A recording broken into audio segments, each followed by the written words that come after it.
Buenas tardes, bienvenidos. Mi nombre es Gustavo Amesa Gaeiras, soy el curador de la exposición De tu piel espejo, un panorama del retrato en México 1860-1910. Es una exposición que se presenta en dos niveles en el Museo del Estanquillo y presenta, digamos, la obra, una parte de la historia de la fotografía en México, en la que se empieza a utilizar el negativo y el positivo en papel, y cómo cobra una gran popularidad este tipo de retratos y empieza una etapa, digamos, masiva del retrato en México como una moda. Acompáñenme a este recorrido de la exposición De tu piel espejo, que abarcan alrededor de más de 700 piezas en el museo y que incluyen 36 núcleos temáticos, de los cuales vamos a abordar en este recorrido algunos de ellos. Inicia con una instalación que representa la antesala de un estudio fotográfico. Todas las personas que se deseaban retratar en la segunda mitad del siglo XIX tenían que asistir a un estudio fotográfico y bueno, generalmente en otras exposiciones se ha tratado de ambientar, de representar lo que es un estudio. Lo que se propuso para esta muestra es exactamente hacer una ambientación, digamos, de lo que sería la antesala del estudio, o sea, el área donde la gente esperaba, revisaba los álbums y seleccionaba el formato y el tipo de fotografía con la que se querían representar. Durante los primeros 20 años de lo que ahora conocemos como fotografía, se empezaron a realizar procedimientos fotográficos como el daguerrotipo y el ambrotipo. Estas vitrinas tienen ejemplos de este tipo de retratos que fueron aproximadamente que se realizaron en México entre 1840 y 1860. ¿Cuál era la característica de estos retratos? Que eran imágenes únicas, o sea, se metían las placas de vidrio o de cobre para el daguerrotipo en una cámara, se realizaba la toma, pero no había copias, era un único retrato.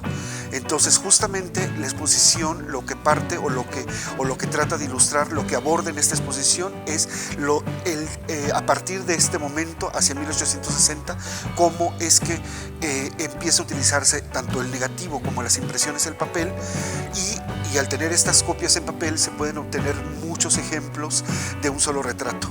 Y aquí estamos hablando de una nueva etapa de la historia de la fotografía en México, y es lo que aborda esta exposición. Durante estos primeros 20 años, los que realizaron este tipo de retratos específicamente eran daguerrotipistas y ambrotipistas. No todos ellos llegaron a ejecutar o a realizar fotografía en papel, no dieron ese brinco tecnológico hacia la sexta década del siglo XIX, ¿no? Entonces, los primeros que llegaron, evidentemente, con la tecnología fueron daguerrotipistas extranjeros, franceses, llegaron algunos norteamericanos también, para realizar este tipo de retratos que no había estudios todavía. Los primeros años, para hacer este tipo de retratos no se hacían estudios, se acondicionaban ciertas habitaciones para realizar este tipo de fotografías, ¿no? Ya después, digamos, ya entrada la década de los 40 del siglo XIX, ya empezaron a implementarse o a acondicionarse, digamos, algunos espacios con techo y una pared de cristal, que eran que hacían los estudios fotográficos en el siglo XIX. Bueno, esta vitrina precisamente lo que ilustra son las tarjetas de visita, este tipo de retrato de fotografía que, bueno, su nombre era carte de visite. Aquí en México se le llegó a conocer como tarjeta de visita. Eran unas fotografías pequeñas pegadas en un cartón cuyo formato se asemejaba a lo que era una tarjeta de presentación o tarjeta de visita, por eso es el nombre. Entonces, aquí podemos ver algunos ejemplos de las copias de un mismo retrato que la gente podía pedir en media docena o en una docena, y los fotógrafos entregaban en estas cajitas, en estos estuches, a las personas. Así es como se les entregaba los retratos a todas las familias, a las personas que se quisieran retratar. En estos dos marcos podemos ver dos ejemplos de las personas de una misma persona. En este caso es Clara Jiménez, en el otro es Joaquín Gaxiola, que son personas que se retrataron a lo largo del tiempo, a lo largo de los años. Podemos ver cómo evoluciona su fisonomía. En el caso de Joaquín Gaxiola empieza siendo un pequeño adolescente y en la última fotografía ya es un digamos un joven de hacia 30 años más o menos, ¿no? Entonces la fotografía va registrando este paso del tiempo y las personas están de alguna manera obsesionadas por retratarse, por conocerse cómo es que son ellos físicamente. Un periodo, digamos, para la moda, para que la tarjeta de visita y este tipo de fotografías en papel cobre una gran moda y una gran popularidad, es un pasaje histórico que ocurre en México con la llegada de los emperadores Maximiliano y Carlota a México. Este es un álbum que representan varios retratos de ellos y ¿qué ocurre? Que ellos antes de venir a México, desde Trieste, mandan a México, a su futuro reino, sus retratos para que sus súbditos los conozcan, sepan cómo eran ellos. Este hecho lo que provocó fue una gran popularidad de este formato y que todo el mundo quisiera retratarse. Quiere decir esto que entonces en un momento dado cada persona quería tener el retrato de sus padres, de sus hermanos, de su círculo social cercano, digamos, de sus amigos o de sus familiares, ¿no? La tarjeta de visita tenía aparte una gran ventaja, que era que se podía transportar por correo, que eso era una gran novedad. Era un retrato ligero, era un retrato en pequeño formato y se podía enviar a familiares distantes que estuvieran en otra ciudad o incluso en otro continente. Bueno, en estas dos vitrinas podemos ver 8 álbums fotográficos que se distinguen 4 de ellos por quién perteneció, quién fue el propietario originalmente, y los otros 4 por sus materiales, ¿no? Por sus materiales con que fueron fabricados estos álbumes. Por ejemplo, tenemos el álbum de Antonio Escandón, que fue un comerciante y un empresario muy importante en la segunda mitad, a mediados del siglo XIX. El álbum del arquitecto Lorenzo de Hidalga, un arquitecto también sumamente importante en la historia de la arquitectura en México. Tenemos el álbum de Tomás León, un compositor, y José María Iglesias, un liberal, un político y liberal mexicano de la segunda mitad del siglo XIX. Otros álbums que tenemos allá están hechos incluso, bueno, hay de diferentes materiales: baquelita, madera, terciopelo, incluso hay uno, el de Antonio Hackenberg, que digamos está hecho de mármol. Es un álbum extraordinario por su material y es muy pesado, y podemos ver cómo la cultura de lo fotográfico permeó la cultura material del siglo XIX. O sea, todo lo que fue fotografía se requirieron, se tuvo que producir muchos objetos y muchos, incluso hasta muebles, telones y decoraciones para todo este fenómeno de la fotografía en la segunda mitad del siglo XIX.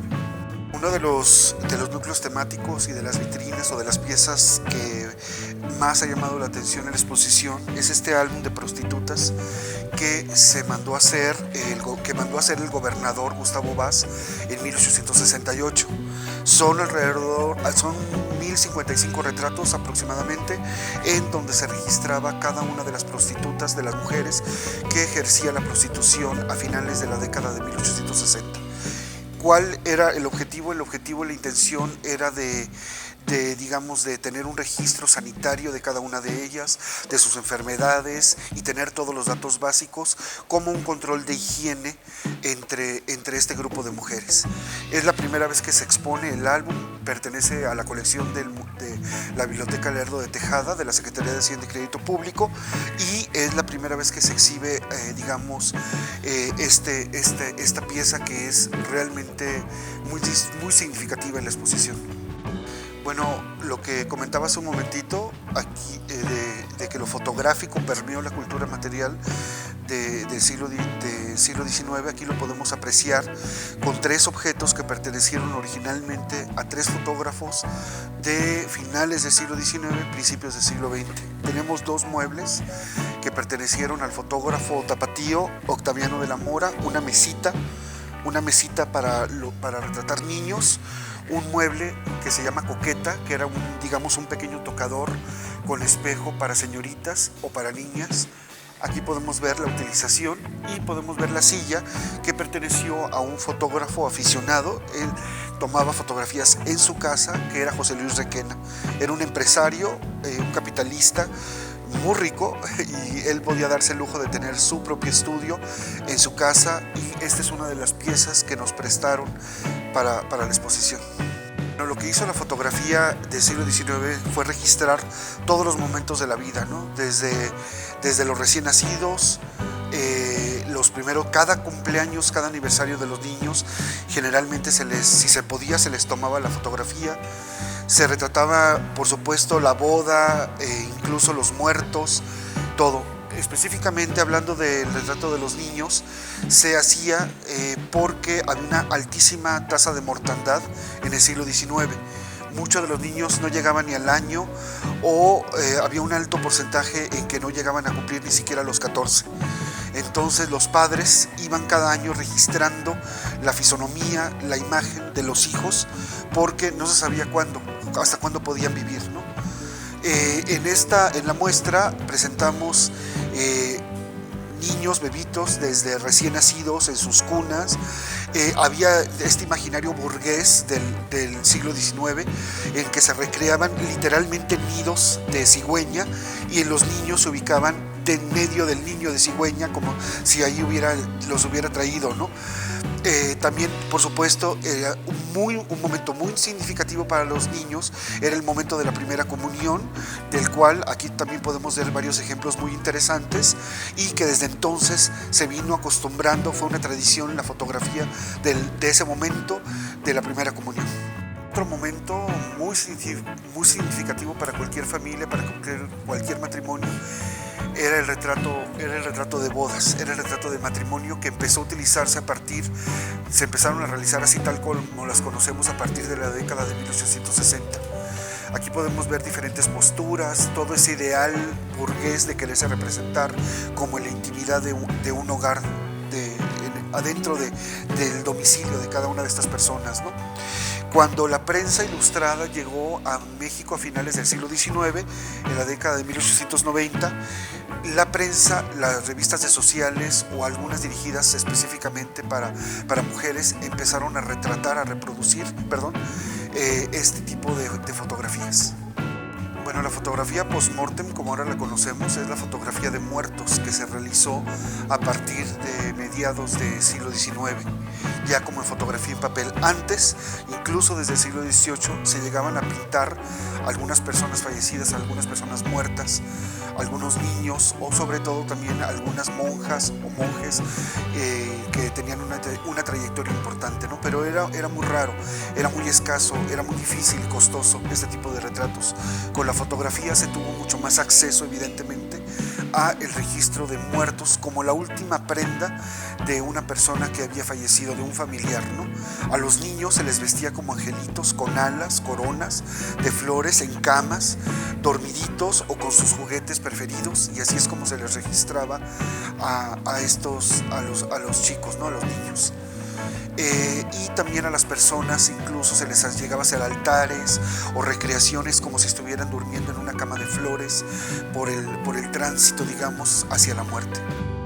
Bueno, este retrato específicamente probablemente lo realizó o lo mandó a realizar un viudo en relación a su esposa que había fallecido, ¿no? Está el retrato de ella rodeada por flores negras de luto, y todo hace indicar el moño y el marco que se trata de un retrato post-mortem. Pero uno de los géneros más exitosos también, que tuvieron una gran demanda en el siglo XIX, fueron los retratos de disfraces. La gente, la burguesía, la clase media y media alta, tuvieron por moda, una moda muy extraña de celebrar fiestas o disfrazarse también para carnaval, pero antes o después de las fiestas y del carnaval iban al estudio fotográfico a retratarse, a dejar un testimonio, digamos, del disfraz que habían utilizado cada año, ¿no? Porque cada año cambiaban incluso de disfraz. Entonces podemos ver una gran variedad de gente vestido como romanos, griegos, gitanas, digamos, mosqueteros, personajes de la corte de Luis XVI, etcétera, ¿no? Y aquí podemos ver toda esta fantasía que la gente tenía en su cabeza y que era una mera diversión, era una mera, digamos, una recreación, digamos, ¿no? De la cual afortunadamente quedaron muchos registros fotográficos de este género. Un apartado, un conjunto importante y significativo dentro de la exposición es el que se dedica al presidente Porfirio Díaz. Dentro del periodo de la segunda mitad del siglo XIX y hasta 1910, que es el periodo de la exposición, Díaz fue presidente durante 31 años, de 1876 a 1911, interrumpido solamente por un breve periodo de 4 años que fue presidente Manuel González, ¿no? Díaz, al parecer, promovió y difundió mucho su imagen. Se reprodujo su retrato en libros oficiales, catálogos y una enorme cantidad de souvenirs. Entonces él fue muy popular, él digamos utilizó la fotografía como un arma política, ¿no? Difundió su imagen y se decía que en muchas familias, en chozas, en casas pequeñas y humildes, en el altar estaba el retrato de Porfirio Díaz, ¿no? Y él promovió muy significativamente, retratándose con los fotógrafos más importantes. A partir de estas fotografías se hicieron litografías, dibujos, se trasladaron a otras técnicas, digamos, la fisonomía del presidente. Ya para cerrar, digamos, la exposición, uno de los núcleos temáticos que marcan una pauta hacia, digamos, otra historia, otra parte de la fotografía en México, es la utilización de la luz eléctrica.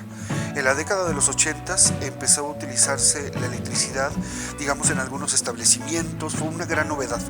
A partir de una feria que se realizó en el antiguo colegio de lo que ahora es para nosotros el antiguo colegio de San Ildefonso, hay una feria de la electricidad. Y poco a poco se fue utilizando por comercios, en aparadores, y ya en la década de los 90 empezó a utilizarse en los estudios fotográficos. ¿Cuál era la ventaja de la electricidad? Que ya había luz dirigida y ya muy controlada, digamos, para las tomas fotográficas. Incluso, por ejemplo, como en este retrato que tenemos aquí, tomado por los hermanos Valleto, supuestamente la luz está entrando por un gran ventanal, ¿no? Y ahí podemos ver cómo la iluminación es totalmente direccionada de izquierda a derecha dentro de la fotografía. Bueno, espero les haya gustado este recorrido por la exposición de Tu piel espejo en el Museo del Estanquillo. Si gustan compartirnos fotografías del siglo XIX, de los abuelos, de los bisabuelos, lo pueden compartir al correo fotografíasdelsiglo19@gmail.com, y esperamos poder tener una retroalimentación con el material que ustedes nos deseen compartir.